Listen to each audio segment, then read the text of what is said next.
You have been living as though your mind were your master, when all along it was designed to be your faithful servant.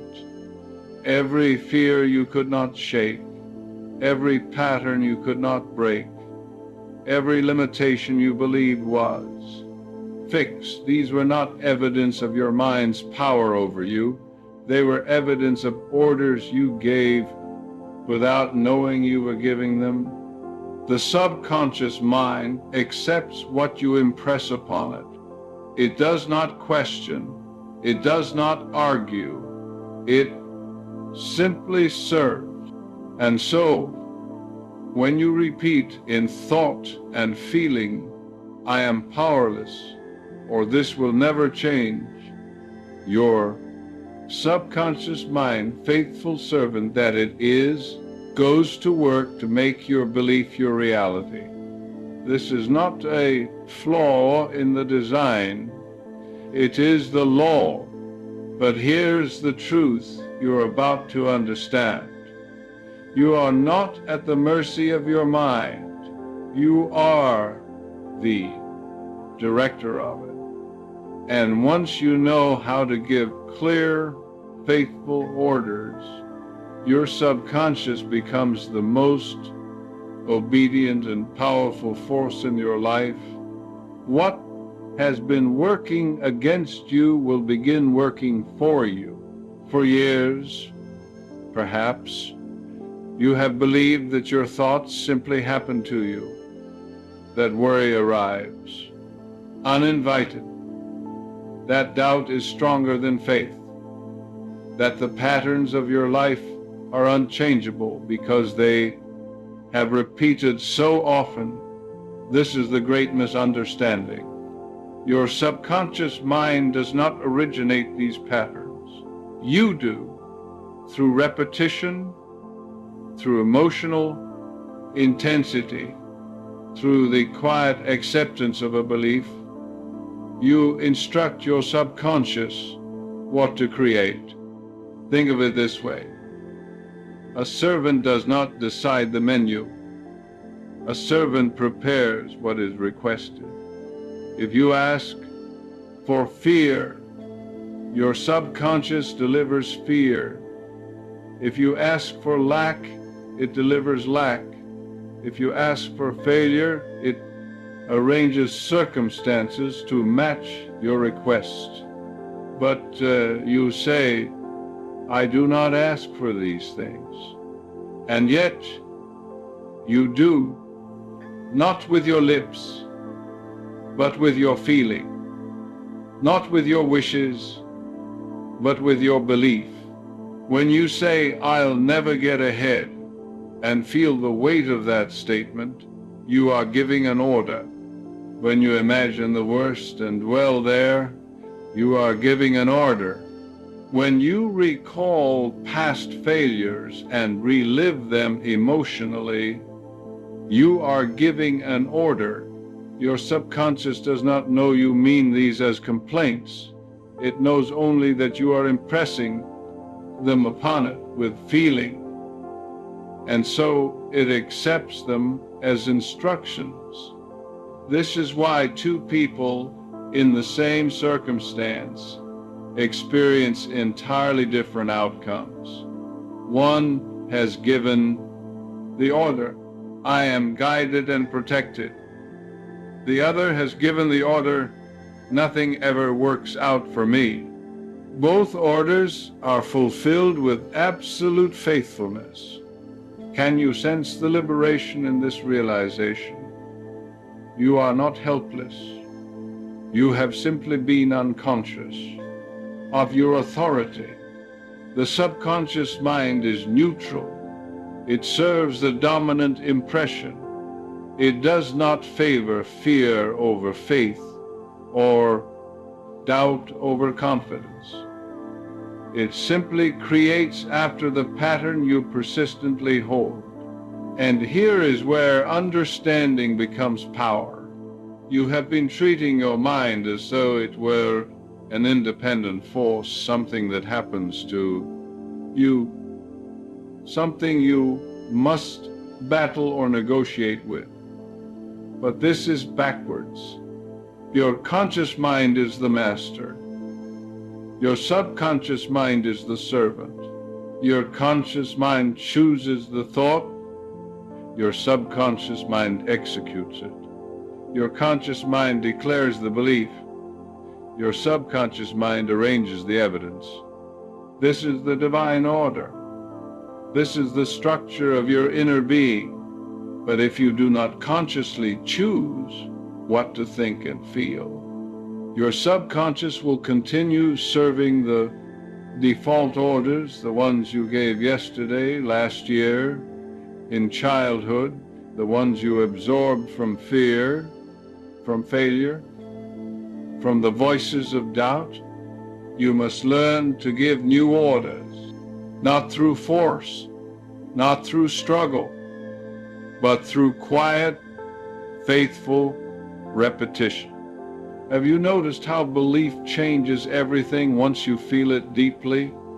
A mother lifts a car to save her child because in that moment, her belief in her power is absolute. A man walks across hot coals because his faith overrides his fear. A prayer is answered not because the words were perfect, but because the heart was certain. The subconscious does not respond to what you say. It responds to what you believe with feeling. This is the key. And so the question is not, can I change my life? The question is, what am I now commanding my subconscious to create? You are always giving orders. The only question is whether you are giving them consciously or unconsciously. If you leave your mind unattended, it will serve the last command. If you fill it with fear, it will produce fear. If you fill it with faith, it will produce faith. The law is impersonal. It is exact. It never fails. This is not philosophy. This is spiritual science. What you accept inwardly, you experience outwardly. You are not trying to convince your subconscious. You are not trying to overpower it. You are simply claiming your rightful place as the one who directs it. Think of a captain and a crew. The captain gives the order. The crew does not debate. They do not question the wisdom of the route. They simply obey. Your conscious mind is the captain. Your subconscious is the crew. When you say with calm certainty, I am guided to the right opportunity, your subconscious does not argue. It begins at once to make that true. When you declare, I am forgiven and free, your subconscious accepts this and begins dissolving the guilt you carried. The subconscious is the servant of your belief. Now let us speak practically. How do you give clear orders to your subconscious mind? First, you must become deliberate in what you impress upon it. Your subconscious accepts what is repeated with feeling. Therefore, choose a truth and repeat it until it becomes your inner conviction. Do not say, I hope things get better. This is not an order. This is a wish tinged with doubt. Instead, say with quiet authority, I am now moving into greater good. My life is unfolding in divine order. Feel this as true. Repeat it morning and evening. Let it settle into your heart, not as a distant hope, but as present fact. The subconscious does not distinguish between a vividly imagined experience and a real one. When you imagine with clarity and feeling, you are instructing your subconscious to create that reality. This is why visualization is not fantasy, it is direction. Before you sleep, imagine yourself living the life you desire. See yourself healthy, prosperous, peaceful, loved. Do not imagine it as something far away. Imagine it as now. Feel the joy of it. Feel the relief. Feel the gratitude. Your subconscious receives this impression and begins rearranging your outer world to match your inner image. You are not manipulating reality. You are aligning with the creative law that governs all things. Can you sense that quiet certainty within you even now? There is a presence within you that already knows the truth. It is not confused. It is not afraid. It is the infinite intelligence that breathes your body, beats your heart, and heals your wounds without your conscious effort. This is your subconscious mind, or more truly, this is the divine mind expressing through you. When you give it orders rooted in faith, you are not commanding a servant. You are cooperating with God. Let us speak also of forgiveness. For unforgiveness is one of the most destructive orders you can give. When you hold resentment, when you replay the hurt, when you rehearse the offense, you are commanding your subconscious to keep that pain alive. You are ordering it to produce bitterness, tension, and sickness. But when you say, I forgive completely, I release this person to their highest good, I am free, you give a new order. Your subconscious hears this and begins dissolving the old pattern. Peace replaces turmoil. Health replaces disease. Forgiveness is not weakness. It is mastery. It is you reclaiming your authority over your inner world. The same is true of gratitude. When you dwell in thankfulness, not for what you hope will come, but for what is already given you, impress your subconscious with abundance.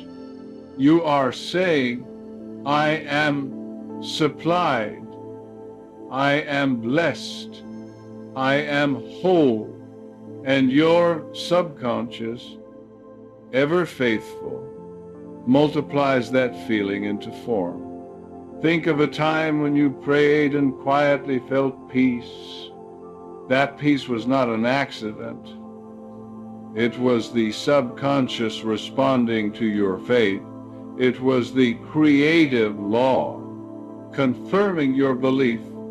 You did not force the peace. You accepted it, and in accepting it inwardly, you experienced it outwardly. This is how the law works. Now, some will say, but I have tried to think positively and nothing changed. And here is the truth. Positive thinking alone is not enough. It is not the words you repeat, but the feeling behind them that moves your subconscious. If you affirm, I am prosperous, while feeling poor, your subconscious receives the feeling, not the words. You must go deeper. You must feel the truth of what you declare. How do you cultivate this feeling? Through imagination, through prayer, through stillness. Sit quietly. Close your eyes. Imagine the answered prayer as though it were already real. Let yourself feel the naturalness of it, the ease of it, the joy of it. Do this daily. and you will notice something remarkable. What once seemed impossible begins to feel inevitable. This is your subconscious accepting the new order. And here's the final principle. You must remain faithful to your command. If you give the order today and revoke it tomorrow with doubt, you confuse the subconscious. It is like telling a servant to prepare a feast and then canceling it an hour later, only to demand it again the next. Today, give your order clearly, then trust it. Let it work. Do not look for immediate evidence. Do not measure progress by outer appearances. The subconscious works in its own time, according to divine order. Your part is to remain steady in faith. Faith is imagination directed toward good. You are beginning to see, perhaps, that your life has always been a reflection of your inner commands. What you have called fate was only habit. What you have called limitation was only belief. What you have called impossible was only unfamiliar. Your subconscious mind is not your master. It is your servant, waiting for clear instruction. And you, in your conscious awareness, are the one who holds the power to direct it. This is not arrogance. This is recognition of the divine design. You are made in the image and likeness of the Creator, and within you is the same creative power that formed the universe. When you speak with faith, when you imagine with feeling, when you accept inwardly the good you desire, you activate this power. Your subconscious responds. Circumstances shift. Doors open. Solutions appear. Not because you forced them, but because you aligned with the law. So give your mind clear, faithful orders. Speak to it with calm authority. Fill it with images of health, prosperity, peace, and love. Do not beg. Do not plead. Simply command with the quiet assurance of one who knows the law. Your subconscious has never failed you. It has only served what you believed. Now believe something greater, and watch as your faithful servant transforms your world.